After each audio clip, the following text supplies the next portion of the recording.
పసరంబు పంజైన పశుల కాపరి తప్పు, ప్రజలు దుర్జనులైన ప్రభుని తప్పు. భార్య గయ్యాళైన ప్రాణనాథుని తప్పు, తనయుండు దుష్టైన తండ్రి తప్పు. సైన్యంబు చెదరిన సైన్యనాథుని తప్పు, కూతురు చెడుగైన మాత తప్పు.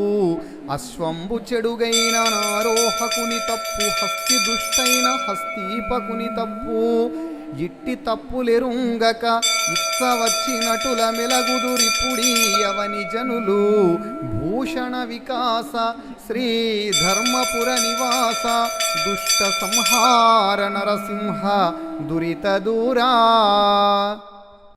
ఆభరణములచే ప్రకాశించువాడా, దుష్టులను సంహరించువాడా, పాపములను దూరము చేయువాడా, ధర్మపురి గ్రామంలో కొలువుదీరిన ఓ నరసింహస్వామి, పశువు చెడ్డదైతే పశువుల